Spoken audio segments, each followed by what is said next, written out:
ইরানের সাবেক সর্বোচ্চ নেতা আয়াতুল্লাহ আলী খামেনির জানাজাকে কেন্দ্র করে দেশটির রাজধানী তেহরান এখন আন্তর্জাতিক কূটনীতির এক গুরুত্বপূর্ণ কেন্দ্রে পরিণত হয়েছে। খামেনির জানাজায় অংশ নিতে বিশ্বের বিভিন্ন দেশ থেকে রাষ্ট্রপ্রধান, সরকার প্রধান, সংসদীয় প্রতিনিধি, মন্ত্রী ও কূটনৈতিক প্রতিনিধিরা তেহরানে জড়ো হয়েছেন।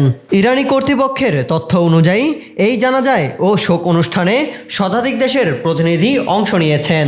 রাশিয়া, চীন, পাকিস্তান, তুরস্ক, ভারত, আফগানিস্তান সহ বিভিন্ন দেশের উচ্চ পর্যায়ের প্রতিনিধিদের উপস্থিতিতে তেহরানে তৈরি হয়েছে এক বিশেষ কূটনৈতিক পরিবেশ।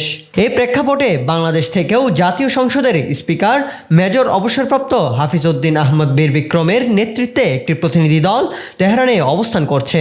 পাশাপাশি বাংলাদেশ জামাতে ইসলামীর সংসদীয় প্রতিনিধি দলও জানাজায় অংশ নিতে ইরানে গেছে। অন্যদিকে ইমারত ইসলামিয়া আফগানিস্তানের পক্ষ থেকে ডেপুটি প্রধানমন্ত্রী মোল্লা আব্দুল গনি বারাদারের নেতৃত্বে একটি জ্যেষ্ঠ প্রতিনিধি দল তেহরানে গেছে। হজ উমরাহ নিরাপদ ও নির্ভরযোগ্য সেবায় 7 ট্রিপ আপনার ইবাদতের বিশ্বস্ত সঙ্গী। বুকিং এর জন্য যোগাযোগ করুন স্ক্রিনে দেওয়া নম্বরে। এই প্রতিনিধি দলে রয়েছেন আফগান পররাষ্ট্রমন্ত্রী মাওলানা আমির খান মুত্তাকি সহ দেশটির পররাষ্ট্র ও অর্থনৈতিক দপ্তরের গুরুত্বপূর্ণ কর্মকর্তারা।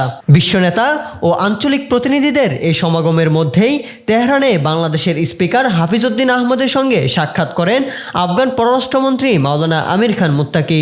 আফগানিস্তানের পররাষ্ট্র মন্ত্রণালয়ের তথ্য অনুযায়ী সাক্ষাতে বাংলাদেশ ও আফগানিস্তানের মধ্যে দ্বিপক্ষীয় সম্পর্ক, পারস্পরিক সহযোগিতা এবং বাণিজ্যিক সম্পর্ক সম্প্রসারণ নিয়ে আলোচনা হয়। বৈঠকে মাওলানা আমির খান মুত্তাকি বলেন, আফগানিস্তান ও বাংলাদেশের মধ্যে বাণিজ্যিক বিনিময় বাড়ানোর বড় সম্ভাবনা রয়েছে। দুই দেশের অর্থনৈতিক প্রবৃদ্ধিকে সহায়তা করতে বিদ্যমান সুযোগগুলো কাজে লাগানো উচিত। অন্যদিকে স্পিকার হাফিজ উদ্দিন আহমদ বলেন, আফগানিস্তান ও বাংলাদেশের মধ্যে দীর্ঘদিনের সম্পর্ক রয়েছে। বাণিজ্য সম্প্রসারণ দুই দেশের জন্য মূল্যবান সুযোগ সৃষ্টি করবে। বিশেষ করে আফগানিস্তানের অর্থনৈতিক পুনর্গঠনে এটি সহায়ক ভূমিকা রাখবে এবং উভয় দেশের জন্যই কল্যাণকর হবে।